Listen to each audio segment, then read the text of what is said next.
അവരിങ്ങനെ ഹോം അപ്ലയൻസിന് ഇട്ടിരുന്നപ്പോൾ അത് കുറഞ്ഞ് പകുതി വിലയ്ക്ക് കിട്ടും എന്നുള്ള പ്രതീക്ഷയിൽ ഞാനും അതിൽ പങ്കാളിയായി. ഇപ്പം അതിൽ 30,000 രൂപ, അതിനും തയ്യൽ മെഷീൻ 7,000 രൂപ അങ്ങനെ അടച്ചിട്ടുണ്ടായിരുന്നു. ഇതാണ് എനിക്ക് അവിടെ തന്ന സീഡ്സിൽ തന്ന ഫോണ്, ഞാൻ പകുതി വിലയ്ക്ക് വാങ്ങിയ ഫോണ്. ലാസ്റ്റ് ഘട്ടം വന്നപ്പോൾ മെഷീനും ബാക്കി 2 വീലേഴ്സ് 2ാം ഘട്ടം കൊടുത്തപ്പോൾ പെൻഡിങ്ങിൽ വന്നപ്പോഴാണ് അപ്പോഴും നമ്മളിങ്ങനെ വഞ്ചിക്കപ്പെടുകയാണെന്ന് നമുക്കൊരു ചിന്തയുണ്ടായില്ല. 11,600 രൂപ മെഷീൻ 5,300 രൂപയ്ക്ക് കൊടുക്കണമെന്ന് പറഞ്ഞു. അപ്പോഴും ഞാൻ അതും കൊടുത്തായിരുന്നു. പക്ഷേ ഇതുവരെ രണ്ടും കിട്ടിയില്ല. നമുക്ക് 3 മാസത്തിനുള്ളിൽ വാഹനം തരാമെന്നാണ് പറഞ്ഞത്. അപ്പോൾ 3 മാസം കഴിഞ്ഞപ്പോഴാണ് ഞങ്ങൾ അവരെ വീണ്ടും സമീപിച്ചപ്പോൾ നാളെ ആകും അല്ലെങ്കിൽ മറ്റന്നാളാകും, എല്ലാം ഒരുമിച്ച് വന്നിട്ടുണ്ട്. പുത്തരിക്കണ്ടം മൈതാനത്തിൽ എല്ലാം കൂടെ ഒരുമിച്ച് കൂട്ടി വന്നിട്ടുണ്ട്. അതിൻ്റെ ഫിറ്റിങ്സ് മറ്റു കാര്യങ്ങളിലൊക്കെയാണ് ലേറ്റ് ആവുന്നതെന്നൊക്കെ പറഞ്ഞാണ് ഇത്രയും ദിവസം ഞങ്ങളെ ലേറ്റാക്കിയത്. ഞങ്ങളും ഒരു ഇരയാണ് ഇതിനകത്ത്. പണം സ്വാഭാവികമായും ഞങ്ങളുടെ അടുത്ത് വന്നു ചേരും. എല്ലാ സ്ഥാപനങ്ങളും, ഈ 200 സ്ഥാപനങ്ങൾ, അല്ലെങ്കിൽ ഞങ്ങൾ വെറും ഒരു ഇംപ്ലിമെന്റിംഗ് ഏജൻസിയാണ്, കോൺഫെഡറേഷനിൽ അംഗമല്ല. അനന്തകൃഷ്ണൻ എന്ന് പറയുന്ന ഒരാൾ മാത്രമല്ല എന്നത് ഉറപ്പാണ്. ഞങ്ങൾ വിശ്വസിപ്പിച്ചത് അനന്തകുമാർ എന്ന് പറയുന്ന സായി കേന്ദ്രത്തിന്റെ ചെയർമാനാണ്. അദ്ദേഹമാണ് ഞങ്ങളോട് പറഞ്ഞത് ഇങ്ങനെ ഒരു വലിയ സംരംഭം നടക്കുന്നു, നിങ്ങൾക്ക് തീർച്ചയായിട്ടും ജനപ്രതിനിധികൾ ഇത് ഉപയോഗപ്പെടുത്തണം. നിങ്ങളുടെ നാട്ടിലെ പാവപ്പെട്ട ഒരുപാട് സ്ത്രീകൾക്ക് സൗകര്യം ലഭിക്കുന്ന തയ്യൽ മെഷീൻ കൊടുക്കുന്നുണ്ട്. നമസ്കാരം. തട്ടിപ്പിന്റെ ഏത് രൂപത്തിലും മലയാളികൾ പെട്ടുപോകുന്നതിന്റെ ഏറെ അനുഭവങ്ങൾ നമുക്ക് മുന്നിലുണ്ട്. ആടായും തേക്കായും മാഞ്ചിയമായും ഒക്കെ കണ്ട തട്ടിപ്പ് മുതൽ സൈബർ തട്ടിപ്പിൽ വരെ ഏണി വെച്ച് വാങ്ങാൻ മലയാളികൾ മുമ്പിൽ തന്നെയാണ്. പകുതി വിലയ്ക്ക് സ്കൂട്ടർ വാഗ്ദാനം ചെയ്തുള്ള മറ്റൊരു ബെഡാ തട്ടിപ്പിന്റെ ഞെട്ടിക്കുന്ന വിവരങ്ങളാണ് ഇപ്പോൾ നാട് കേട്ടുകൊണ്ടിരിക്കുന്നത്. പാറശാല മുതൽ തളിപ്പറമ്പ് വരെ അനന്തകൃഷ്ണന്റെ തട്ടിപ്പിൽ കബളിപ്പിക്കപ്പെട്ടത് നിരവധി പേരാണ്.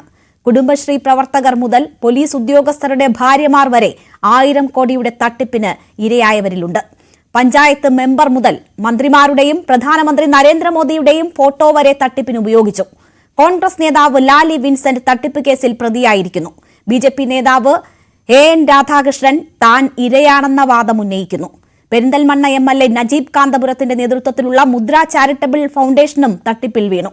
തട്ടിപ്പിൽ പിടിക്കപ്പെട്ട അനന്തകൃഷ്ണൻ തട്ടിപ്പിന്റെ സാമ്രാജ്യം കെട്ടിപ്പൊക്കിയത് ആരും അറിഞ്ഞില്ലേ? രാഷ്ട്രീയക്കാരുടെ ഇരവാദം തടിരക്ഷിക്കാനാണോ? അനന്തകൃഷ്ണന്റെ തട്ടിപ്പിന് പിന്നിൽ ആരൊക്കെ? ഈ വിഷയമാണ് നമ്മൾ പരിശോധിക്കുന്നത്. സ്വാഗതം. നമുക്കൊപ്പം ചർച്ചയിൽ ശ്രീ VK സനോജ് CPM-നെ പ്രതിനിധീകരിച്ച്, ശ്രീ വസന്ത് തെങ്ങമ്പള്ളി കോൺഗ്രസിനെ പ്രതിനിധീകരിച്ച്, Shri Zachariah George retired SP, ഒപ്പം ജോർജ് പൊടിപ്പാറ മാധ്യമപ്രവർത്തകൻ. തട്ടിപ്പിനിരയായ സ്ത്രീയെയും നമ്മൾ ഈ ചർച്ചയിൽ പ്രതീക്ഷിക്കുകയാണ്. ആദ്യം ശ്രീ സക്കറിയ ജോർജ്, നമ്മൾ ഒരുപാട് തട്ടിപ്പുകൾ കണ്ടിട്ടുണ്ട്. എളുപ്പം പണം സമ്പാദിക്കുന്ന ഏത് തട്ടിപ്പുമായി ആര് വന്നാലും മലയാളികൾ എത്ര വിദ്യാസമ്പന്നരായാലും അതിനു മുന്നിൽ മുട്ടുകുനിച്ചു കൊടുക്കുന്ന ഒരുപാട് അനുഭവങ്ങൾ നമുക്കുണ്ട്. അതുകൊണ്ട് തന്നെ തട്ടിപ്പിൽ എങ്ങനെ ഇത്രയും പേർ പെട്ടു എന്ന കാര്യത്തിലൊന്നും നമുക്ക് സംശയമില്ല. പക്ഷേ ആദ്യം ഒരു തട്ടിപ്പിന് പിടിക്കപ്പെട്ടയാൾ ഇത്ര വലിയ ഒരു സാമ്രാജ്യം തട്ടിപ്പിൻ്റെതായി സൃഷ്ടിക്കുന്നു. അവിടെ പഞ്ചായത്ത് മെമ്പർ മുതൽ പ്രധാനമന്ത്രിയുടെ ഫോട്ടോ വരെ ഉപയോഗിക്കുന്നു. ജനപ്രതിനിധികളെ അതിഥികളായി കൊണ്ടുവന്ന് അവരുടെ ഫോട്ടോയും ഉപയോഗിച്ച് ഈ തട്ടിപ്പ് നടത്തുന്നു. ആർക്കും ഒരു സംശയവും ഉണ്ടായില്ല ഈ കാര്യത്തിലൊന്നും. പോലീസിന് ഒരിക്കൽ തട്ടിപ്പിന് പിടിക്കപ്പെട്ടയാൾ ഈ വഴി പണം സമ്പാദിക്കുകയും സമൂഹത്തിൽ ഉന്നത ഇടങ്ങളിൽ എത്തുകയും ഒക്കെ ചെയ്തത് കണ്ടിട്ട് ഒന്നും ഉണ്ടായില്ല. അങ്ങനെ ഒരു തരത്തിലും സംശയത്തിന് ഇടവെക്കാതെ ഒരു തട്ടിപ്പ് നടന്നു എന്ന് വിശ്വസിക്കാൻ കഴിയുമോ ഈ കാര്യങ്ങൾ മനസ്സിലാക്കുമ്പോൾ? ഈ തട്ടിപ്പ് ഇന്നലെ ഉണ്ടായിരുന്നു, ഇന്നുണ്ട്, നാളെ ഉണ്ടാകും. അത് നമ്മുടെ മനുഷ്യൻ്റെ മൈൻഡ് സെറ്റാണ്.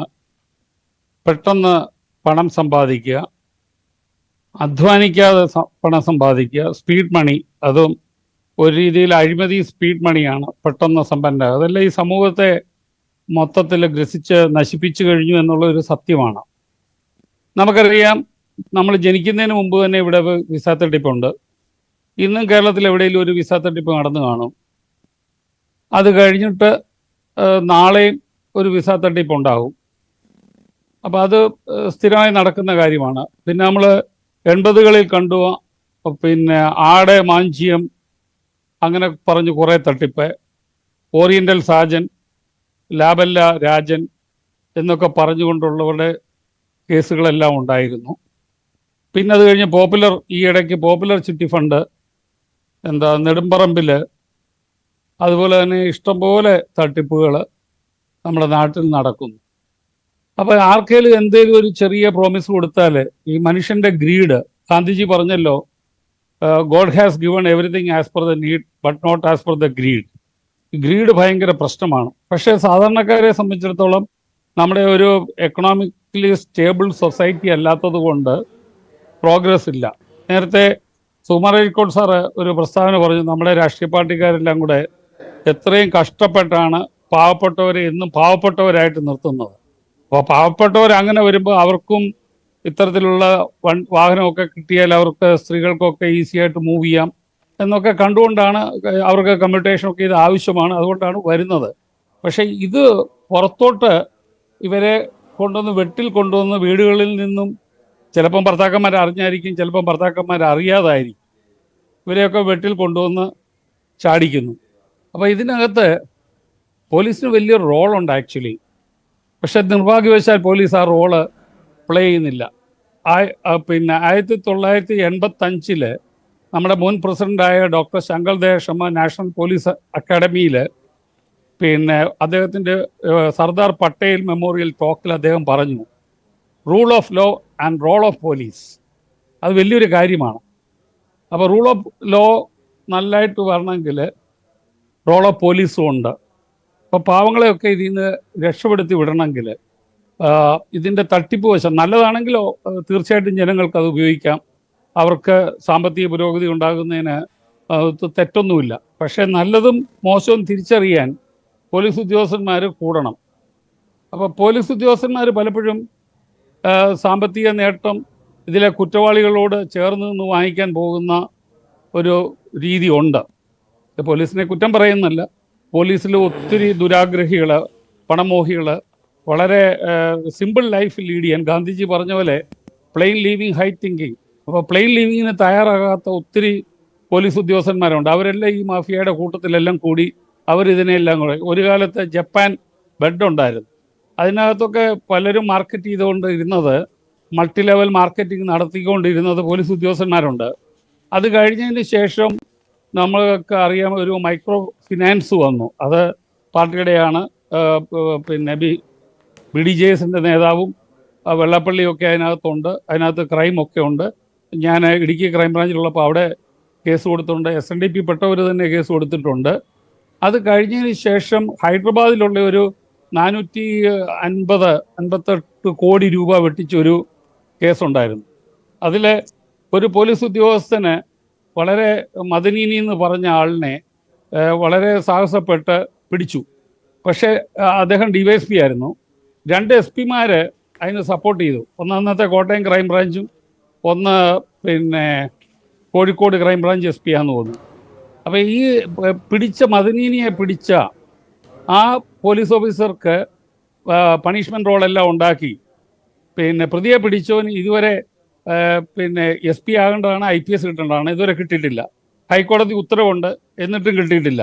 പക്ഷേ ഏറ്റവും വലിയ രസം, ഈ ഇദ്ദേഹത്തിനെ ദ്രോഹിക്കാൻ വേണ്ടി ഇറങ്ങി തിരിച്ച SP-മാർക്ക് 2 പേർക്കും രാഷ്ട്രപതിയുടെ മെഡൽ കിട്ടി. അത് മെറിറ്റോറിയസും ഉണ്ട്, ഡിസ്റ്റിങ്വിഷ്ഡും ഉണ്ട്. അപ്പോൾ നമ്മുടെ സംവിധാനം എങ്ങനെയാണെന്നുള്ളതിന് ഒരു ചെറിയ ഇൻഡിക്കേഷൻ തന്നതാണ്.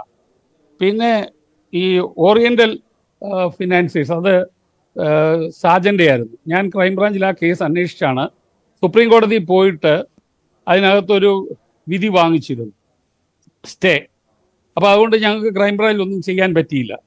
ഞാനന്ന് ഡിറ്റക്റ്റീവ് ഇൻസ്പെക്ടറാണ്. പിന്നീട് SP ആയിട്ട് ചെല്ലുമ്പം ഞാൻ ഫയൽ എടുത്ത് നോക്കി. ഫയൽ നോക്കിയപ്പോൾ ഫയൽ കാണാനില്ല എന്ന് കണ്ടപ്പം പോലീസുകാരൊക്കെ എന്നോട് സൂചിപ്പിച്ചു, സാറേ ഇത് രമൺ ശ്രീവാസ്തവ സാറിൻ്റെ ആളാണ്. ഈ രമൺ ശ്രീവാസ്തവ ആ സമയത്ത് പോലീസിലില്ല, പക്ഷേ അദ്ദേഹം മുഖ്യമന്ത്രിയുടെ ഉപദേഷ്ടാവായിട്ട് അദ്ദേഹം വിരാജിക്കുന്നുണ്ട്. അപ്പോൾ ശ്രീവാസ്തവയായിരുന്നു ഈ ഓറിയൻ്റൽ സാജനെ സപ്പോർട്ട് ചെയ്ത്. അയാൾക്ക് തിരുവനന്തപുരത്ത് ലൂസിയ ഹോട്ടലും കാര്യങ്ങളും ഒക്കെ ഉണ്ട്. അപ്പം ഞാൻ ഇതിൻ്റെ അക്കാഡമിക് ഇൻട്രസ്റ്റ് വേണ്ടിയിട്ട് എന്തായാലും അവിടുത്തെ ഫയൽ തപ്പിയിട്ടില്ല. അതിലൊരാൾ, ഒരു പോലീസുകാരൻ ഈ ക്രൈം ഡീൽ ചെയ്യുന്നത് ലോക്നാഥ് ബെഹ്റയുടെ ആളായിരുന്നു. ഈ ലോക്നാഥ് ബെഹ്റ രമൺ ശ്രീവാസ്തവ, ഇങ്ങനെ കുറേ ആൾക്കാരുണ്ട് വടക്കേന്ത്യയിൽ നിന്നുള്ളവർ. അവരെല്ലാം ഒരു ലോബിയായിരുന്നു. അതെല്ലാവർക്കും അറിയാം, പോലീസിലുള്ള എല്ലാവർക്കും അറിയാം. പിന്നെ ഇയാളുണ്ടായിരുന്നു സാക്രെ, അയാളിപ്പം ഡെപ്യൂട്ടേഷനിൽ പോയി. അയാൾ കൊച്ചിയിലൊക്കെ ഇരിക്കുമ്പം എൻ്റെ കൂടെ ജോലി ചെയ്ത ഒരു സർക്കിൾ ഇൻസ്പെക്ടർ, അപ്പോൾ അദ്ദേഹം ഇപ്പം DYSP ആണ്, അദ്ദേഹം പറഞ്ഞു 1 കോടി കൂടുതലുള്ള ഒരു കേസും തട്ടിപ്പ് കേസ് അന്വേഷിക്കാൻ അദ്ദേഹം സമ്മതിക്കില്ല. പക്ഷേ അത് കഴിഞ്ഞിട്ട് IG എന്നുള്ളതിൽ അന്ന് ഹോട്ടൽ 18 ഇഷ്യൂ ഒക്കെ ഉണ്ടായപ്പോൾ അയാളാണ് അവിടെ IG. അത് കഴിഞ്ഞിട്ട് അയാൾക്ക് പ്രൊമോഷൻ കിട്ടിയപ്പോൾ ADGP ലോ ആൻഡ് ഓർഡർ ആക്കി. അപ്പം ഇങ്ങനെയുള്ള കാര്യങ്ങളൊക്കെ വരുമ്പം ഇവിടെ ഇത്തരത്തിലുള്ള കുറ്റകൃത്യങ്ങൾ വളരെയധികം വർദ്ധിക്കുന്നു. എന്നിട്ട് 2009 പിന്നെ OCW തീർച്ചയായും ഇവിടെ ഇപ്പോ പോലീസ് പലയിടങ്ങളിലും കേസ് എടുക്കാൻ പോലും തയ്യാറാകുന്നില്ല എന്നാണ് മനസ്സിലാക്കുന്നത്. നമ്മളോട് സംസാരിക്കുന്ന പലരും തട്ടിപ്പിനിരയായവരൊക്കെ പറയുന്നു കേസ് എടുക്കുന്നില്ല, പരാതി രജിസ്റ്റർ ചെയ്യുന്നില്ല എന്നൊക്കെ. ഒന്ന് വലിയ രീതിയിലുള്ള പരാതി പ്രളയമുണ്ട്.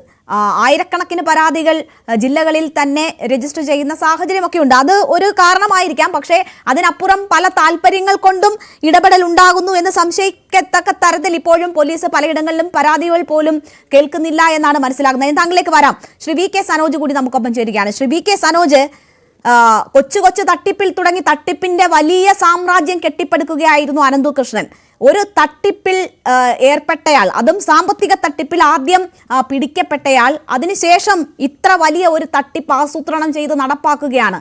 അതിൽ ജനപ്രതിനിധികളുടെ ഫോട്ടോകൾ ഉൾപ്പെടെ ഉപയോഗിക്കുകയാണ്. ഇവിടെ AN രാധാകൃഷ്ണൻ ഇപ്പോൾ പറയുന്നു മന്ത്രിമാരുടെയൊക്കെ ഫോട്ടോ കണ്ടാണ് അദ്ദേഹം പോലും വിശ്വസിച്ച് പോയതെന്ന് പറയുകയാണ്. നമുക്ക് നമ്മുടെ സംവിധാനങ്ങളൊന്നുമില്ലേ ഇത്തരം തട്ടിപ്പ് നടത്തുന്ന പാവപ്പെട്ട സ്ത്രീകളെ എത്ര പേരാണ് കരഞ്ഞുകൊണ്ട് അവരുടെ നഷ്ടപ്പെട്ട പണത്തിനെ കുറിച്ച് പറയുന്നതെന്ന് കേൾക്കുമ്പോൾ സങ്കടം വരികയാണ്. അപ്പോൾ നമുക്കൊരു സംവിധാനവുമില്ലേ? ഇത്തരം തട്ടിപ്പ് നമ്മുടെ കൺവെട്ടത്ത് നടക്കുകയാണ്. ആരുടെയും സഹായമില്ലാതെ ഇങ്ങനെ തട്ടിപ്പൊക്കെ നടക്കുമോ? വിശ്വസിക്കാൻ പറ്റുന്നില്ല.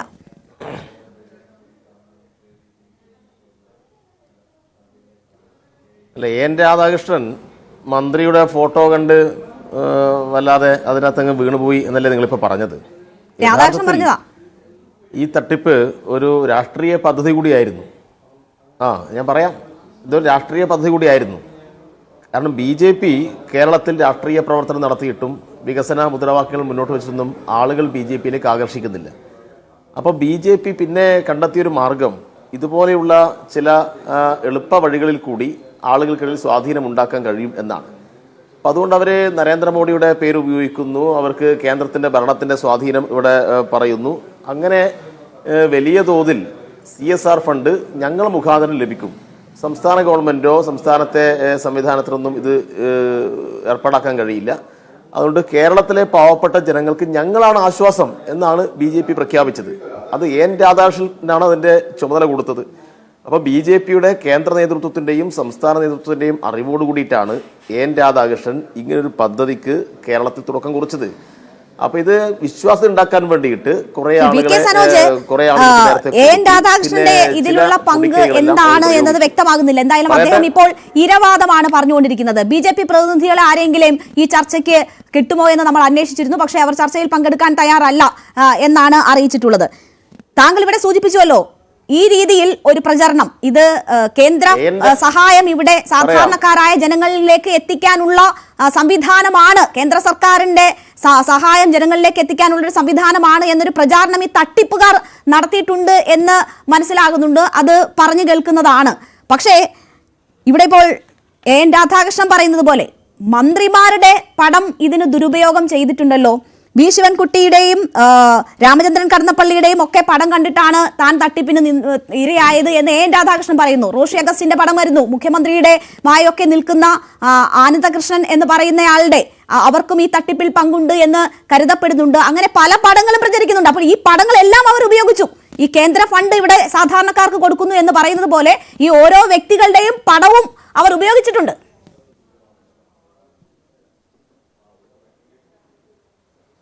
രേണുക ഇങ്ങനെ നിഷ്കളങ്കമായി സംസാരിക്കല്ലേ. ഇതിനകത്ത് വളരെ കൃത്യമായി ഞാൻ പറയാം, BJPയുടെ രാഷ്ട്രീയ പരിപാടിയായിട്ടാണ് ഇതെല്ലാ സ്ഥലത്തും സംഘടിപ്പിച്ചത്. BJP ആണ് ഇതിന് ആവശ്യമായിട്ടുള്ള എല്ലാ ഒത്താശയും ചെയ്തു കൊടുത്തത്.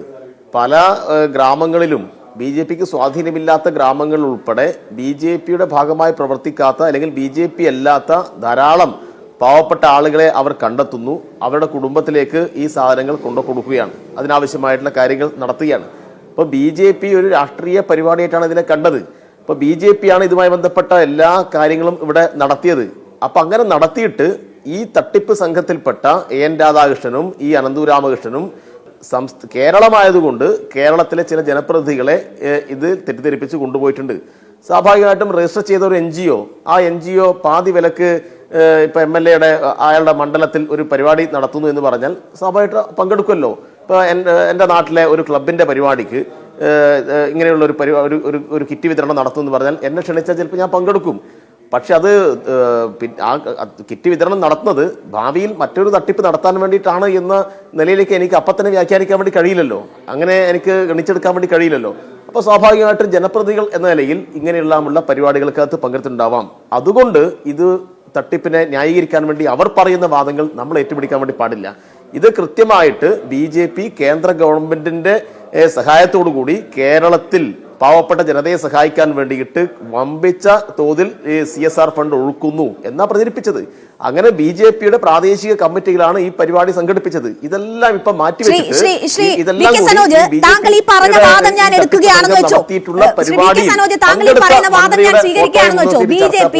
നേതാക്കളുടെ ഒത്താശയോടുകൂടി ഇത്തരം ഒരു തട്ടിപ്പ് നമ്മുടെ നാട്ടിൽ നടത്താൻ തീരുമാനിച്ചിരിക്കുകയാണ്. നോക്കൂ, ഒരിക്കൽ തട്ടിപ്പിൽ പിടിക്കപ്പെട്ട ഒരാളാണ് ഇതിൽ മുഖ്യ സ്ഥാനത്ത് നിൽക്കുന്നത്.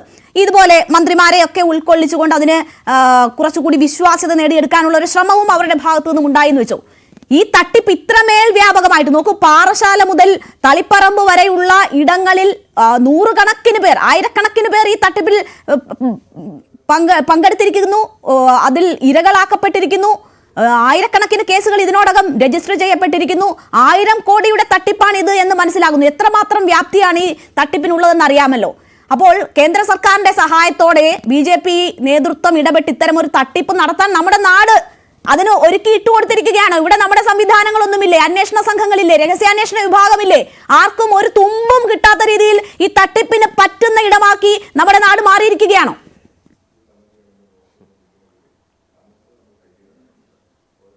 അല്ല, നിങ്ങളെ ഈ ആശങ്കയൊക്കെ ശരി തന്നെ. നമ്മുടെ നാട്ടിൽ, പ്രത്യേകിച്ച് കേരളം പോലെയുള്ള പ്രബുദ്ധമായിട്ടുള്ള ഒരു ജനത അധിവസിക്കുന്ന നാട്ടിൽ ഇങ്ങനെയെല്ലാമുള്ള തട്ടിപ്പ് സംഘങ്ങൾക്ക് ആളുകളെ എളുപ്പത്തിൽ പറ്റിച്ചു പോകാൻ വേണ്ടി കഴിയുന്നു എന്നത് ഗൗരവമായി ചർച്ച ചെയ്യേണ്ട കാര്യമാണ്. നാട്ടുകാർ മാത്രമല്ല പറ്റിച്ചത്. ഞാൻ മനസ്സിലാക്കിയെടുത്തോളം ഇത് തിരുവനന്തപുരത്തെ പ്രസ് ക്ലബിന്റെ ഭാരവാഹികൾ ഉൾപ്പെടെ പറ്റിച്ചു എന്നാണ് ഞാൻ മനസ്സിലാക്കുന്നത്. പ്രസ് ക്ലബിന്റെ വാർഷിക ജനറൽ ബോഡിക്ക് ഇതുമായി ബന്ധപ്പെട്ട സ്കൂട്ടി വിതരണത്തിന് ആവശ്യമായ കരാറിൽ ഏർപ്പെട്ടു എന്നും പിന്നീട് അത് നിന്നുപോയി എന്നൊക്കെയുള്ള കഥകൾ കേൾക്കുന്നുണ്ട്. എന്താണെന്ന് എനിക്കറിയില്ല. ഏതായാലും എല്ലാ വിഭാഗം ആളുകളും ഇതിന്റെ എല്ലാം ഇവരുടെ ഈ തട്ടിപ്പ് വാഗ്ദാനങ്ങളിൽ വീണുപോയിട്ടുണ്ട്. കുറെ ആളുകൾ രക്ഷപ്പെട്ടിട്ടുണ്ട്. അത് ഗൗരവമായി കേരളം ചർച്ച ചെയ്യേണ്ട വിഷയമാണ്. പ്രത്യേകിച്ച് ഇപ്പം മാത്രമല്ല, കുറച്ച് മാസങ്ങൾക്ക് മുന്നെയാണ് വേറൊരു നിക്ഷേപ തട്ടിപ്പ് കണ്ണൂരിലും സംസ്ഥാനത്തിന്റെ വിവിധ ഭാഗങ്ങളിലും ഉണ്ടായിട്ടുള്ളത്. ഇപ്പോഴാണെങ്കിൽ മറ്റേ മൾട്ടി കോപ്പറേറ്റീവ് സൊസൈറ്റി എന്ന് പറഞ്ഞിട്ട് ഒരു പുതിയൊരു ബാങ്കിങ് സംവിധാനം വന്നിട്ടുണ്ട്. അതൊക്കെ എപ്പോഴാണ് പണവും കൊണ്ട് മുങ്ങുന്നത് പറയാൻ കഴിയില്ല. ഇവിടെ നിന്ന് വിരിക്കുന്ന പണം മുഴുവൻ പുറത്തേക്ക് കൊണ്ടുപോവുകയാണ്. ഇങ്ങനെ പല വിധത്തിലുള്ള തട്ടിപ്പ് സംഘങ്ങളും ഇതിന്റെ എല്ലാം ഭാഗമായിട്ട് ഉണ്ടായിട്ടുണ്ട്. നേരത്തെ പറഞ്ഞു, ആട്, തേക്ക്, മാഞ്ചിയം ഈ കേരളത്തിൽ നടന്നാണല്ലോ. ഇപ്പൊ എന്തെല്ലാം തട്ടിപ്പുകളാണ് നടക്കുന്നത്. അപ്പൊ അതുകൊണ്ട് ഇത്തരം സംഭവങ്ങളുടെ പശ്ചാത്തലത്തിൽ കേരളീയ ജനത കൂടുതൽ ജാഗ്രത കാണിക്കേണ്ടതുണ്ട്. ഇത് സംബന്ധിച്ച് കൂടുതൽ ചർച്ചയാവാം. ഇവിടെ നിങ്ങൾ പറഞ്ഞല്ലോ, ഇത് ഇപ്പോൾ ഒരു രജിസ്റ്റർ ചെയ്ത ഒരു NGO ആണ് ഈ ഇത്തരം കാര്യങ്ങൾക്ക് നേതൃത്വം കൊടുക്കുന്നത്. ഇപ്പൊ നമ്മുടെ നാട്ടിൽ ഇപ്പോൾ രജിസ്റ്റർ ചെയ്ത് പ്രവർത്തിക്കുന്ന ധാരാളം NGOs ഉണ്ട്. ആ NGOs എല്ലാം നാളെ തട്ടിപ്പ് നടത്തുമോ എന്ന് അറിഞ്ഞിട്ട് ഇന്നേ ആ NGOs നടത്തുന്ന പരിപാടിക്കകത്ത് പങ്കെടുക്കാതിരിക്കാൻ നിലപാട് സ്വീകരിക്കാൻ കഴിയില്ലല്ലോ. അപ്പൊ ആയിരക്കണക്കിന് NGOs ഉണ്ട്. അതിനകത്ത് ചില ആളുകളാണ് ഈ NGOസിനെ ഉപയോഗപ്പെടുത്തി ഈ തട്ടിപ്പ് നടത്തുന്നത്. ഈ NGOസിനെ ഉപയോഗപ്പെടുത്താൻ വേണ്ടി രാഷ്ട്രീയമായ തീരുമാനമെടുത്തത് BJP ആണ്. അതിന്റെ കൂടെയാണ് കോൺഗ്രസ്. ഇപ്പൊ രാത്രി BJPയും പകല് കോൺഗ്രസുമാവുന്ന കോൺഗ്രസിന്റെ പ്രവർത്തനത്തെ കുറിച്ച് കോൺഗ്രസ് നേതാവ് ആന്റണി നേരത്തെ പറഞ്ഞിരുന്നു. ഇപ്പൊ തട്ടിപ്പിന്റെ കാര്യത്തിൽ പകലും രാത്രിയും എല്ലാം കോൺഗ്രസും BJPയും ഒരുമിച്ച് നടക്കുന്ന കാഴ്ച ഇപ്പൊ കാണുന്നത്. ഇപ്പൊ ലാലി ജോസഫ്, ആരാ ലാലി? APCCയുടെ മുൻ വൈസ് പ്രസിഡന്റ് ആയിരുന്നു, കോൺഗ്രസ് നേതാവായിരുന്നു. ലാലി പറയുകയാണ്, എനിക്ക്